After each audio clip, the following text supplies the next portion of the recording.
Welcome to news across Nigeria, coming to you live from Jalingo, Taraba State on SOM TV. Follow us on Facebook at SOM TV and subscribe to our YouTube channels at SOM TV Live. Now, the major headlines. Remi Tinubu urges youth to embrace HIV testing, vows commitment to ending AIDS by 2030. FRSC orders constructions firm to install proper signage nationwide while warning of sanction. Bandits attacked 25 in fresh Kano attack, heightening fear across rural communities. I am Esther Oka-Steven. Now the news info. To begin nationally, First Lady Remi Tinubu has urged young Nigerians to prioritize HIV testing and treatment as the world marks AIDS Day 2025, emphasizing the theme, overcoming disruptions, transforming the AIDS response. She highlighted early detection, stigma-free support, and community compassion. Tinubu reaffirmed the government's commitment to ending AIDS as a public health threat by 2030, calling families and neighborhoods to embrace empathy towards people living with the virus.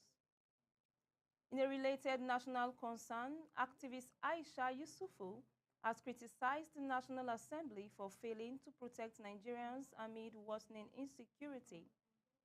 In an open letter, she condemned widespread killings, kidnapping, and official silence, stressing lawmakers' constitutional duty on holding the executive accountable. She demanded emergency legislative actions, probes into security lapses, and stronger pressure on President Tinubu. Yusufu insisted Nigerians will continue demanding good governance and meaningful protection of lives across the country. Still on national matters, the Federal Road Safety Corps has directed all construction companies to install proper road signs at roadwork sites nationwide. Corps Marshal Shehu Mohammed said the directive aligned with President Tinubu's infrastructure agenda and aimed to reduce accidents linked to unsafe diversion. He warned of strict sanctions for non-compliant fame. By addressing recurring safety gaps, the FRSC hoped to enhance motorist protection and enforce a uniform road safety culture across Nigeria.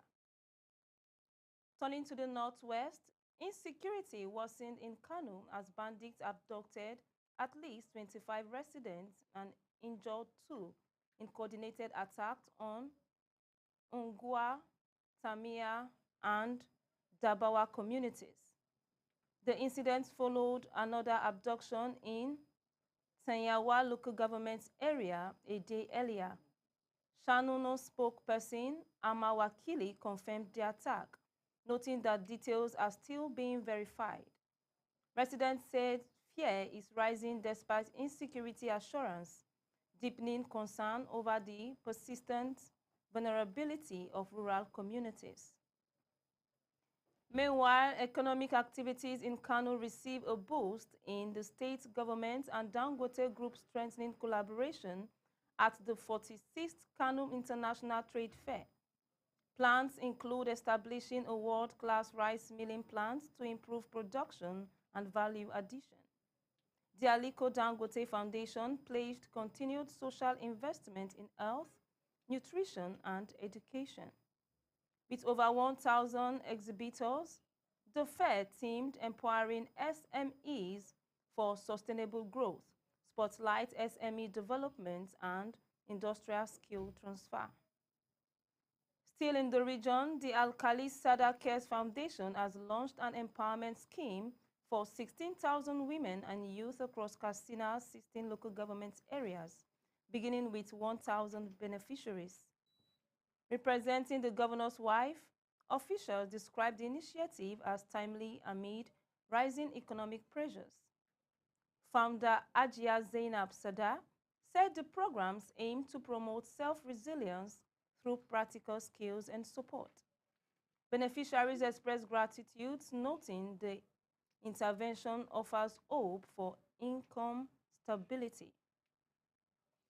In a corresponding cultural development, the ACF and Northern Elders Forum mourned Islamic scholar Sheikh Dairu Usman Bauchi, who died at 98. Celebrated for promoting peace and unity across West Africa, he shaped generations within the Tijaniya order. Sheriff Ibrahim Saleh Al-Hassani has been appointed successor to consolidate the brotherhood's stability. Leaders praised the late cleric lifelong commitment to tolerance, reconciliation, and national harmony. Further reinforcing regional unity, President Bola Tinubu, the Sultan of Sokoto, and several political leaders attended the third-day prayer for Sheikh Dairu Bauchi. Tinubu hailed him as a pillar of national unity and spiritual guardians.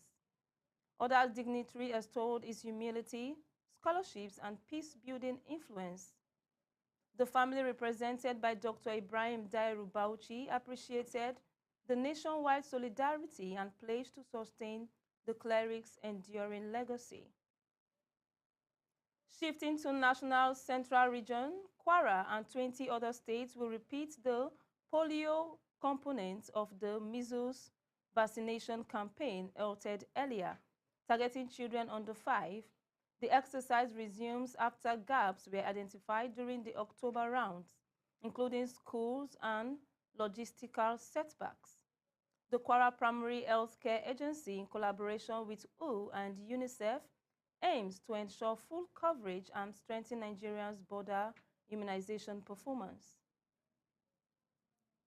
In nearby Plateau, caution optimism is emerging as Reverend Ezekiel Dachomo reports a significant decline in killing and bandit attack over the past 2 weeks.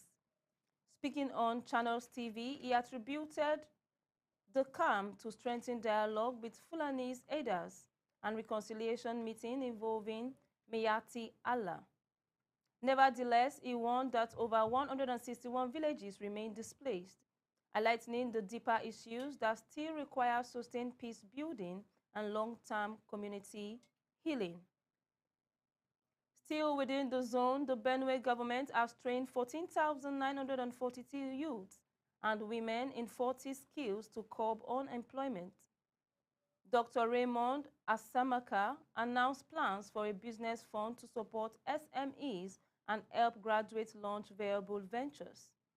Officials stress mentorship, startup capital access, and government-backed support to turn training into sustainable livelihoods, noting that the initiative is designed to stimulate economic diversification and reduce dependence on public sector jobs. Also in the North Central, Senator Sunday Karimi has condemned the abduction of worshippers, including a pastor and his wife, at the CNS Church in Ejigba, Yegba West local government area. He urged both federal and state authorities to secure their release and encourage citizens to pray for the victims. Praising security agencies, Karimi urged constituents to ongoing rescue operation and reaffirmed commitment to keeping Kogi West peaceful. Moving to Southeast, in a politically sensitive development, Abia Governor Alex Otti visited IPOB leader Nnamdi Kanu at Sokoto Correctional Center. Accompanied by key officials, he assured Kanu of ongoing efforts for his release and highlighted the Sultan's support for a peaceful resolution. Kanu reportedly in high spirits thanked the delegation and praised Abia's development. The visit is generated renewed discussions and administrative strategies for addressing Kanu's prolonged detention.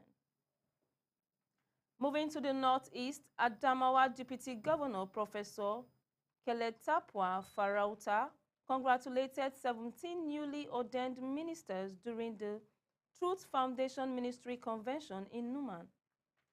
She encouraged them to positively influence families and communities. General Overseer Reverend Enson Crawford said the convention proposed was to strengthen believers spiritually, while newly ordained pastor Kelvin expressed gratitude for the privilege of answering his divine calling and joining ministerial service. Still in the Northeast, the Bauchi state government has disowned a criminal syndicate frauding job seekers with fake civil service offer. Head of Service Bar Mohammed Sani warned applicants to disregard payment demand, clarifying that recruitment occurs only through the official online portal. He assured that successful candidates will be contacted properly and urged citizens to report credible intelligence on the scammers to security agencies to curb exploitation. Let's take a brief commercial break from now. We'll be right back shortly.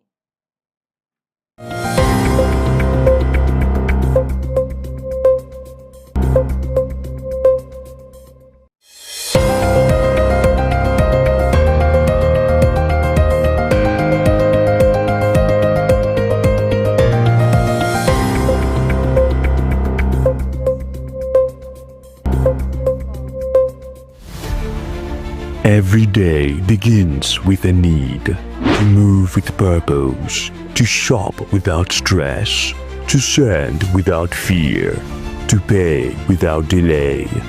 For every rider chasing time, for every home that needs restocking, for every voice that needs connection, for every dream that needs delivery. Now, one app brings it all together. Supercab, move smart, ride safe, supermarket, groceries, gadgets, everything. Supercash, airtime, bills, transfers, done. Super logistics, fast, secure, right to your door. It's more than an app. It's your movement, your market, your money, your connection, all in one place. Supergo, one app for services endless. Download Supergo today. Live free, live fast, live smart. No time to shop, no stress. With Supergo, your groceries comes to you. Partner with trusted vendors, verified stores, no delay, no excuses, just values. Supergo Supermarket, your market now in your hands. With Supergo, your ride is comfortable, easy and convenient. Supergo is more than an app. It's a movement. Moving people, powering threats, delivering value. Do you want to score 280 and above in JAMB? At Taraba Business School, we can make your dream come through. Register now for our JAMB and CBT training. Intensive JAMB and WACE coaching classes with experienced teachers is ongoing. You will also be trained on computer-based training, CBT. Visit Taraba Business School today. We are located opposite Civil Service Commission, 183 Hamarua Way, Jalingo, Taraba State.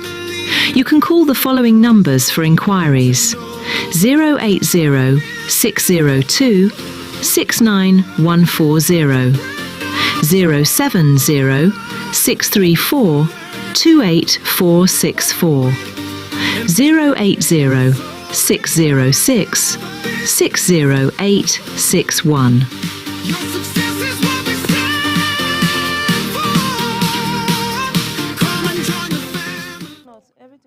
Do you want to score 280 and above in JAMB? At Taraba Business School, we can make your dream come through. Register now for our JAMB and CBT training. Intensive JAMB and WACE coaching classes with experienced teachers is ongoing. You will also be trained on computer-based training, CBT. Visit Taraba Business School today. We are located opposite Civil Service Commission, 183 Hamarua Way, Jalingo, Taraba State. You can call the following numbers for inquiries: 080 602 69140, 070 634 28464, 080 606 60861.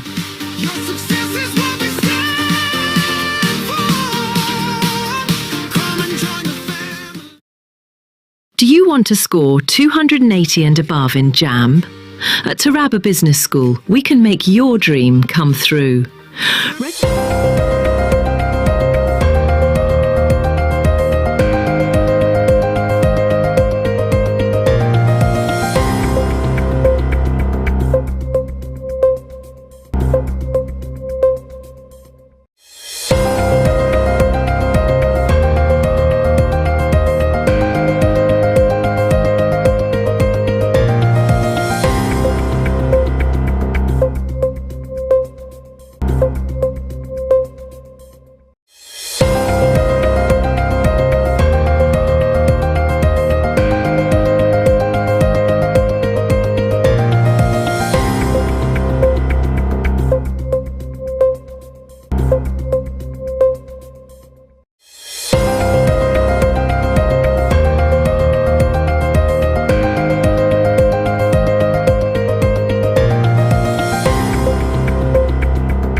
Have you still with us? Returning southward, former Ogun Governor Gbenga Daniel has urged traditional rulers to persuade the state government to lift its stop work order on federal road projects in Ijebu North. He warned that continued obstruction may cause the district to lose federal funding by December 2025. Daniel accused the state of politicizing infrastructure and stressed that grassroots communities must not be denied essential development projects. Still in the southwest, Oyo State has terminated its 8.2 billion naira contract with Electron Energy for an 11 megawatt independent power project over poor performance. Commissioner Dahoud said only 2.6 megawatts was delivered instead of the expected 5 megawatts, despite repeated engagement. With the contractors abandoning the site in July, government has now shifted focus to a new 12 megawatt project expected to commence within 4 months. In the South Akwa Ibom, Governor Umoeno has approved the traditional Eno Ember 13th month bonus for state workers ahead of Christmas. The Accountant General has begun immediate payment to ease festive pressures. This marks the 3rd consecutive years the governor has granted the welfare boost. In 2024, he also implemented an 80,000 minimum wage for public servants, reinforcing his administration's worker-friendly posture. In another regional development, the Niger Delta Power Holding Company reaffirmed its ongoing reforms under CEO Jennifer, dismissing claim of financial mismanagement. Since August 2024, the company restored dormant plants generating up to 750 megawatts, recovered debt, and completed key projects nationwide. NDPHC insisted all actions are board-approved and transparent, urging media houses to verify information before publication to prevent misinformation from undermining energy sector progress. In Edo State, government officials have praised NDDC and partners for sustaining sickle cell awareness and medical intervention. Commissioner Cyril Oshomohel called for stronger collaboration to expand access to modern treatment, including stem cells. Advocacy groups, patients, and medical experts applauded the initiative, noting that the campaign improves hope, healthcare access, and long-term support for people battling sickle cells disorder across the state. Finally, the Nigerian Meteorological Agency, NIMET, has forecast sunny, hazy, and isolated thunderstorm conditions across the country from Monday to Wednesday. Northern states are expected to experience sunshine and dust as, while the central region will see sunny skies and cloud patches. In the south, cloudy skies with occasional thunderstorms are predicted, particularly in Akwa Ibom, Bayelsa, Cross River, Delta, Ogun, Ondo, Lagos, Rivers, and other coastal areas. NIMET advised residents to take precaution during rainfall and be mindful of dust, especially those who is with respiratory condition, and urged airline operators to obtain airport-specific weather reports for safe operation. That brings us to the close of this edition. Remember to always connect with us on Facebook at Som TV and subscribe to our YouTube channels at Som TV Live. I am Esther Oka Steven. Thanks for watching.